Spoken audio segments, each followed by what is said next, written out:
Hello and welcome to part 2 of lesson number 3 in Unit 0, Algebraic Tools in our grade 11 University College math class. This is factoring part 2, factoring by grouping and tricky trinomials. So first part of this video we went over factoring by grouping and did a quick review on how to factor simple trinomials. We're going to be using factoring by grouping as part of the method of factoring our tricky trinomials. So let's just jump right to it because this is going to take a while. A little bit complicated. I just want you to know that going in, it's going to take a while to sort of figure it out, but here we go. So a tricky trinomial, you'll notice, is one where ax squared plus bx plus c, so the sort of traditional quadratic trinomial, where we have an a value that's not equal to 1. So something out front that's different than 1, 2, 5, 10, whatever. Now, it says here in the note that we're going to factor it by using a method of systematic trial and error. We are absolutely not going to do that. We are going to do a different system that uses actual factoring by grouping, and it is called decomposition. So this is the first one I want to show you, and why don't you take a moment and copy this down now, and then I'll talk you through how it works. The reason, of course, being that I want you to be able to hear what I'm saying, and then we'll go try one together once you've heard the explanation. So take a second, copy it now. When you're all done, come on back. Okay, you're back. So first things first, you'll have noticed that this is indeed a tricky trinomial because we have a coefficient of 2 out front of our quadratic term, the squared term. So we have 2x squared plus 11x plus 12. So procedurally, this time, we want to include not just the two integers that multiply to c, we want to find the two integers that multiply to the product of a and c. And the reason that we haven't had to do this before, or didn't have to worry about it before, is because when working with simple trinomials, the a value is always 1. So it doesn't impact c at all. Like 6 times 1, 10 times 1, 100 times 1. The multiply by 1 doesn't change anything. Here, though, it does impact it. So we want to find the two numbers that multiply together to give us, again, so we did 2 times 12. So we want to find the two things that multiplied together will give us 24. And the two things which, when added together, give us plus 11. So I'm going to look through my brain for factors that will work for this. And the two that I will find will be plus 8 and plus 3. Now here's the thing. Normally we just pop these into the brackets, but we're not going to do that here. The reason that we call this decomposition is what we take is our b value, our plus 11, and we decompose it down to plus 8 and plus 3. Decomposing, that's the name of this method, and we've broken that middle piece down into two pieces. Now we're going to do factoring by grouping, just like we did in the first half of this lesson, where we're going to find the greatest common factor of 2x squared plus 8x. The greatest common factor, of course, is 2x, and that leaves us with x plus 4. Then we're going to find the greatest common factor in the second binomial, and the greatest common factor is going to be plus 3, leaving us with x plus 4. Now, again, we have two terms left. What's the greatest common factor? X plus 4. We common factor that out, and we're left with 2x plus 3.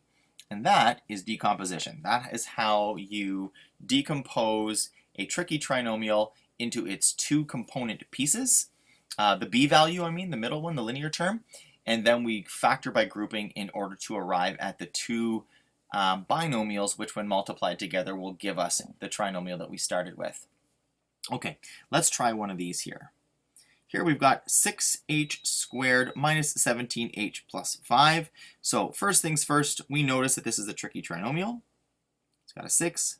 We've got the plus 5 here at the end. So we want to find the thing that multiplies to 6 times 5.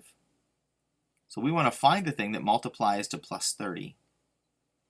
But that adds to, and again, our b value is hanging out here in the middle, is minus 17. So again, we end up with a positive product, but we're trying to find two things which when added together give us a negative number. It tells me that both of those numbers are going to be negative. And the two negative numbers that jump out at me are negative 15 and negative 2. So we are going to, now that we've picked those factors, they don't go in the brackets, we're going to decompose our middle term. So we have 6h squared, there's our plus 5 at the end, and now this piece here we're breaking down into 2 minus 15h and minus 2h. Now, people will ask, does the order matter here? It does not. Interestingly enough, no matter which way you order those two middle terms, the resulting factoring by grouping will yield the same result, just in a different order. So no worries here. You can put the negative 15 first, the negative 2 first. It doesn't matter. So back to it. Here we have our first two terms. What's the greatest common factor here? So we have 6h squared minus 15h. So 6 isn't common to both, but 3 is, and 1h. So that will leave us then with 2h minus 5. There's our first two terms, common factored, and now we're going to do the second two. And again, note here we have a negative, which means we're going to common factor out a negative value.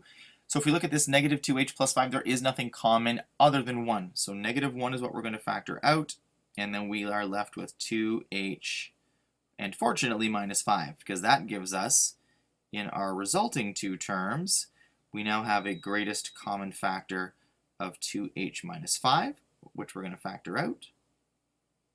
And resulting, what's left in the resulting bracket, 3h minus 1. And that is how you factor by decomposition a tricky trinomial. Now, we do have some space here, I think. Yeah, so I'm going to just do a quick proof of concept here. I'm just going to expand this out to do a check. You can check any one of these that you factor just to see if you've done it correctly, and we should just end up with what we started with. So let's do that now. 2h times 3h is 6h squared. 2h times minus 1 is minus 2h, minus 15h, and plus 5. And now we simplify the terms that are alike. 6h squared minus 17h plus 5. Is that what we started with? It is. We did a great job. And again, remember, or I guess not remember, but please notice that when we're talking about that decomposition, when you're expanding out these binomials, this is the thinking piece that we're after right here. That's that negative 15 and negative 2 that we're looking for. And how do we find it? Again, it's by finding the thing that multiplies to the product of A and C, but that adds to that B value. So this is probably a good place to stop. We've got 2 in the bank, and we got a couple more examples to do here.